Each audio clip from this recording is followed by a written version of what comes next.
I'm convinced that wrestling and drag are the same thing. As a big fan of both of these beautiful, weird, amazing art forms, I just wanted to look at some drag queens and some wrestlers and look at the similarities between the two, and maybe I'll convince you too. Today, the outfits. Welcome to Jam Punch Storytelling, my name is George.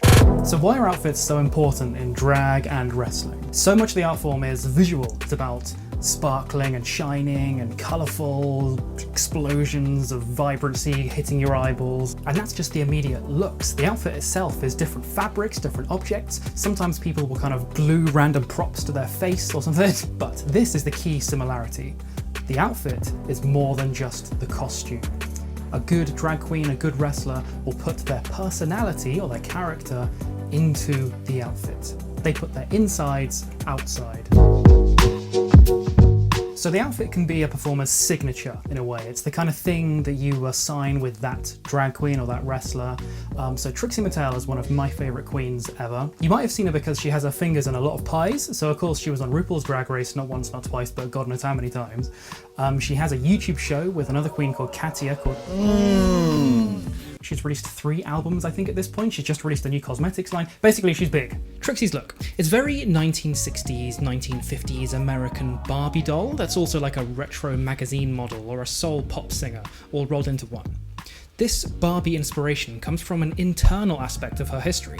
She says, as a child, she was not allowed to have a Barbie, so she became one. It's the kind of thing where you see it and you go, okay, that's a Trixie Mattel look. And so, like I said, Trixie, being one of the best drag queens there is, has put her personality into the outfit. So this persona of the housewife 1950s kind of thing, this is what she sings about in her songs, it's the kind of vibe that she goes for on Instagram, it's her whole kind of look, and the outfit is just a manifestation of that. Wrestler The Undertaker is an absolute legend. People outside of wrestling know who he is, and that's partly down to his iconic outfit. It's obvious, but his name defines his persona, the mysterious, creepy Undertaker character that deals with death and scares his opponents.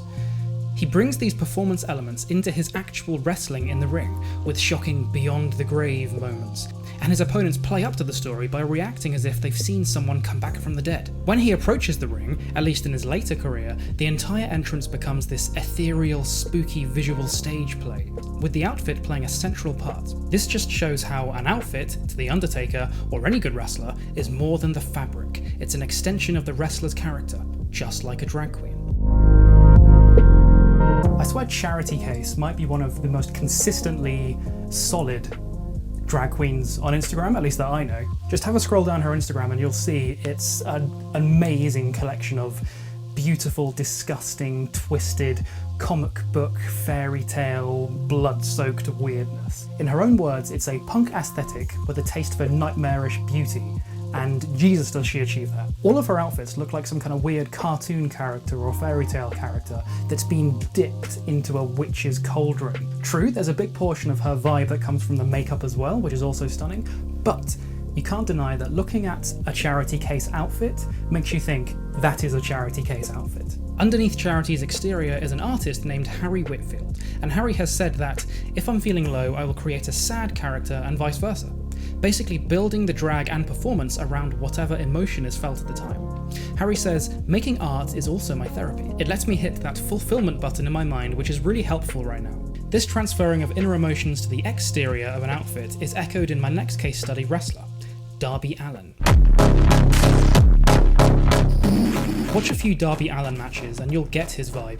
His signature move is called the coffin drop, where he simply drops backwards with arms crossed across his chest and lands his back onto his opponent. I paint my face because 50% of me is dead inside, is his explanation, and he has specifically referenced a car accident he experienced when he was 5 years old, in which his uncle was drunk driving and was killed. He extends that paint across his torso too. This external look echoes his internal nihilism, almost like the paint is a visual death wish. So now let's look at wrestling outfit changes for a moment. Okay, so you might think when a show starts, the outfit doesn't matter anymore, it's all about the performance. No, that's not the case. See, this is more proof of how the two worlds collide with outfits. In drag, there's this moment called the reveal. The reveal is when a drag queen will change outfits halfway through a show. And you see, a good queen won't just simply take the outer outfit off and drop it on the floor. Hell no. A good queen will build up to it, build and build and build, until a climax that matches the music, matches the performance, of suddenly, boom, they've revealed a new outfit, a new look. An entire part of the performance is based on this moment. Sasha Velour. Every queen has specialities, and Sasha Velour is all about visuals. The most striking aspect of her look is of course the bald head with no wig.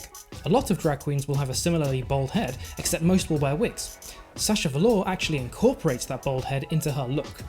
So when Sasha made it to the final of RuPaul's Drag Race Season 9 and faced Shea Coulee in a lip sync, she was going to focus on visuals rather than dance. As the song So Emotional by Whitney Houston went on, Sasha performs a relatively reserved routine compared to Shea. Sasha was even wearing a wig. But as the song approached the final chorus, Sasha grabbed her wig, violently raised it off her head with a shake to reveal a waterfall of rose petals cascading down as she passionately lip-syncs to Whitney's vocals. It was utterly spectacular. See, so many wrestlers will tell you that the key to a good wrestling match is timing. Timing is all about when the lead switches from the good guy to the bad guy, or the bad guy to the good guy, when the extra wrestler jumps in. It's all about when these things happen. Now, sometimes a wrestler will signify this moment with an outfit change. Now, obviously, it's not the same level as some kind of explosive drag reveal, but my point still stands.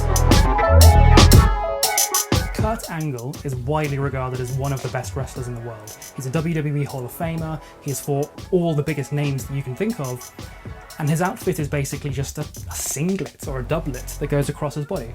Nothing fancy at all, really. So a normal wrestling match will have that moment where all hope is lost and the hero is probably going to lose, and you think, oh no, it's all gone downhill, villain's going to win.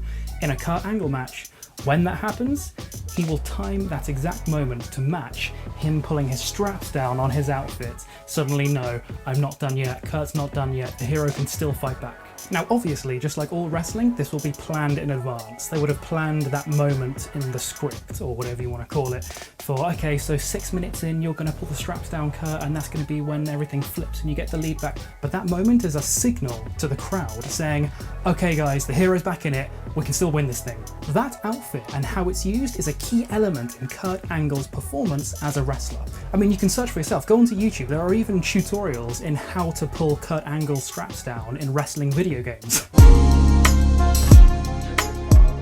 So have I kind of convinced you that they're similar, wrestling and drag? I don't know. This is the first video in a series of videos, I think. I'm going to do one of these episodes about lots of different topics of wrestling and drag, because believe me, there are like 1,000 things in which they're similar. I've been making a list and I look forward to going through each and every one of them. So if that sounds cool to you, hit the subscribe button and subscribe to Jam Punch Storytelling.